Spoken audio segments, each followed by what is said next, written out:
Okay, so tell me how you have developed or challenged or reinforced forms of conventions of real media products. One way we challenged it was by who our character is. So in a typical thriller film, is usually a middle-aged man who plays a serial killer. However, in our title sequence, it's a young teenage girl.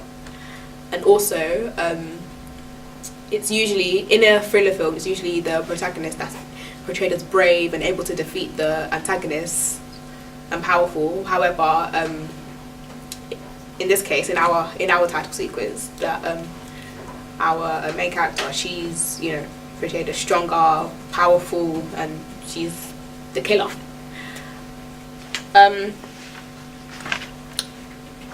To develop the conventions, we use music.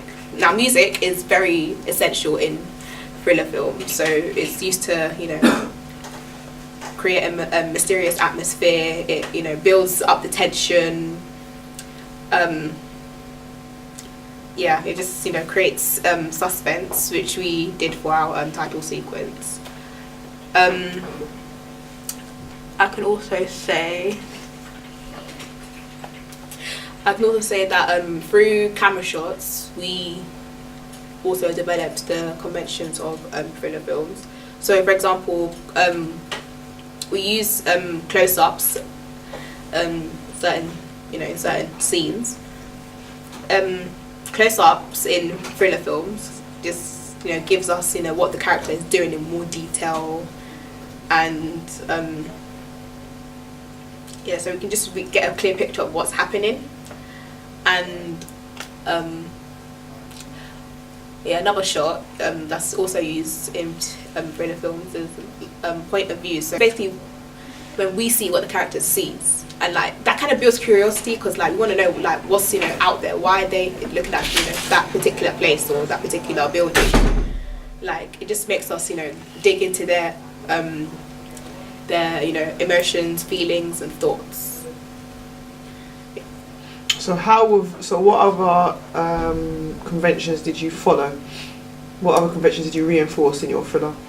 Props and like how blood was like the main thing that we used for our fantasy. Because blood in thriller films is obviously symbolizes danger, violence, death, and murder, and like who the killer is and who the first victim is, and, you know, who's guilty and who's not. So how did you represent then particular social groups in your opening sequence? We represented social groups through the use of our characters. So, for example, Ivy Blue, she is a character who suffers from mental illness, and it's proved when she steps over the dead body, and when she has blood on her hand, but she doesn't react to it. So she basically represents the people who suffer mental illness in society, and like she presented as an isolated and lonely character, as she has someone to talk to. She doesn't really speak much, so that kind of links to how people with mental illnesses are treated, and how they're, you know, pushed like away from society, and how they're isolated. And the second character, the dead character, although she's seen lying dead, she represents the Blingers. So that social group is, you know, free in like their choice of clothing. They're comfortable in what they wear. So that's what the dead character shows. The extra character who appears before the bathroom scene and inside the bathroom scene, she represents the ghetto goths who are known for wearing all black, and she's wearing all black. So she represents she basically brings a dark side to the title sequence, and she is also portrayed as an isolated character. So in society today, people don't really understand Gothics, so how she appears, she allows the audience to question like, why is she there? Like, you know, like they don't really understand why she's there. They can have like a few guesses, but they don't like actually understand why she's there. So that kind of represents how, you know, people in society see like goths, like you know, they'll question why do they wear all black, why they're so isolated, or yeah. What kind of media institution would distribute your product? Well, I'd say Vertigo Films, which is a British film company that, you know, produces and distributes film. They are well known for producing 4 films a year. So I feel that our film would be the production and distribution of our film would be quicker if they was to, you know, work with us. I say for social media, I think Facebook and Twitter is most likely to promote our film, because like those two keep us up to date with like new music, new film, new TV, like, and you know, we're always aware and of the updates. Empire magazines, they are well known for promoting new films. Will help us get more viewers. So who would be the audience for your media product? The audience for my media product would be teenagers from age 15 to 17, because there are certain scenes that are unsuitable for younger viewers. For example, there are scenes where there's blood, so that's basically the bathroom scene and the bedroom scene. Blood symbolises danger and violence, which is a bit, you know, scary for children. And our main character, is a young serial killer. So, like younger viewers from like 15 and below, they might feel influenced by her violent act when it's just a film, whilst teenagers from 15 and over are mature enough to understand that she's just playing a role and it's just a film. So. Okay, so but why would those teenagers be interested in your film? Because you've talked a lot about why it's not suitable for younger children, but why would teenagers of 15 to 19 be interested in your film? I think they'll be interested because like the storyline is kind of I say there's a bit of a twist in our media product, because the young serial killer is the antagonist, when usually the antagonist is you know, being defeated by the protagonist, but she's not at this point, and it gets a bit, and it creates more mystery when the extra character appears in the bathroom scene. So how did you attract your audience? I'd say that we attracted our audience through our characters, because ID Blue, who's the main character, she does things in the title sequence that catches the audience's attention and makes them question why she does those things. So, for example, in the stairs scene, she walks up the stairs and steps over a dead body. She doesn't do anything about it, she just steps over and leaves it there. So it just makes them question why, like, she left it there. Isn't she going to move it or anything? And also for like the bedroom scene and the bathroom scene, she's seen with like blood on her hands, but she doesn't acknowledge it, she doesn't really pay attention to it or react to it. So that does emphasize her braveness, but like it's kind of like it makes her look unusual. For the dead body lying down, she just attracts the audience by like what she wears, because she's seen, like, although she's seen lying on the floor dead, like she's wearing colourful clothing, so that kind of attracts the audience, and that kind of like reflects her personality. But you know, even though she's dead. And for the extra character that appears before the bathroom scene and inside the bathroom scene, she, like, the way I guess it's the way she appears as well, because and then when she does appear, it kind of raise questions for the audience. So they might wonder, like, why is she there? Could she be the real killer? Could she be a ghost or a spirit or something? Another way we attracted the audience is location. Usually in thriller films, like, the location is just straightforward, so it's, you know, filmed at a haunted house. But for us, we the first shot is a establishing shot of a quiet street and obviously a posh, affluent, rich looking house. And I think one shot of the house is a way of fooling the audience. So it's making them believe that it's just going to be a normal film until we get to the first shot where where it was a bit dark. And yeah, and for props, I'd say that the bandages on her foot where she walks up the stairs makes the audience question, like, did she self-harm herself?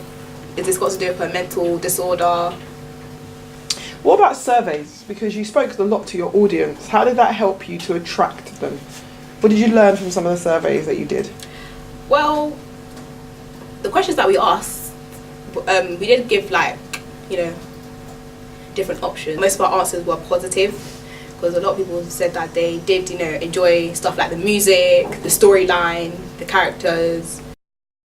So tell me what you've learned about technologies from creating your media product. Well, okay, I'm gonna start with Blogger.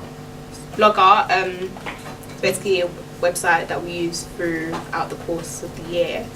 So this is where I did all my research, my planning, and I just recorded all the tasks that I did, and the tasks that I was given. I learned basic skills like uploading pictures, uploading videos, presentations through SlideShare. I also learned, I gathered information. All the information I gathered was from IMDb, which is a very useful website to give you more details about different films. And YouTube was very useful, and it helped me with my evidence of my research and all my tasks. And also Art of the Title is another website which helped me to dig deeper into it basically helped me with my analysis with how titles appear with in title sequences, and the order and their font. I can also say that camera was another thing that I learned how to use in the year. I learned skills, basic skills like when to pressing the button to record, obviously, making sure that the camera's focused. So to make the camera focus, you have to rotate the lens clockwise for it to focus properly. And you also, for zooming in, you have to, it's all about your camera movement, how you move the camera. What about Adobe? Because you used that for editing, didn't you? Yeah, editing was basically my role for our title sequence. So yeah, so for editing, I learned it in our previous task earlier on in the year, the preliminary task, and this helped me to develop my skills in editing. So for editing, I use Adobe Premiere. And so I understood how the process worked. I learned how to lighten some scenes, darken some scenes, chop them, lengthen them, all those basic skills. Okay, so tell me about how you've developed from your preliminary task to the full product. Earlier on this year, we were asked to complete a preliminary task. The whole purpose of that task was for us to explore and experiment with different camera shots. The one thing I learned is how to use a camera. So I learned basic skills, which button to press to record or take a picture, how to focus by rotating the lens, and your camera movement if you want to zoom in or zoom out. Another thing I learned, well, I think this is quite important to me. So I think, I learned teamwork is very essential in if you want to complete a task, because the work gets done quickly, and we're successful if everyone has their own roles and responsibilities. Everyone knows what they're doing. One shot that I learned in particular was the 180-degree rule. This was very new to me, and at first I didn't really quite understand it.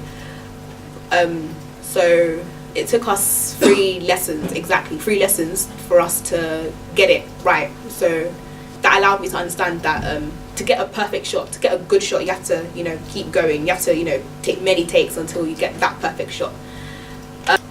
Also, after completing the preliminary task, we needed to edit it on Adobe Premiere. So this was good practice for me because one of my roles for the title sequence was editing. So I was able to learn basic skills like cutting, lengthening, darkening and lightening certain scenes. I was also able to make certain scenes for our final draft choppy, so that created, you know, more of an intensity, and it just reflected the mentality of the main character, Ivy Blue. I'd say that for both of our titles sequence, there has been a massive improvement. For our first draft, there was no music, no title, no voices at all. So in the second draft we added those. The title of the title sequence of the film is called Raised by Voices. So in order to emphasize that and reinforce it, we needed to add some whispering voices saying time's running out, quickly hide the body, because without it wouldn't, you know, there'll be no point of having that title. And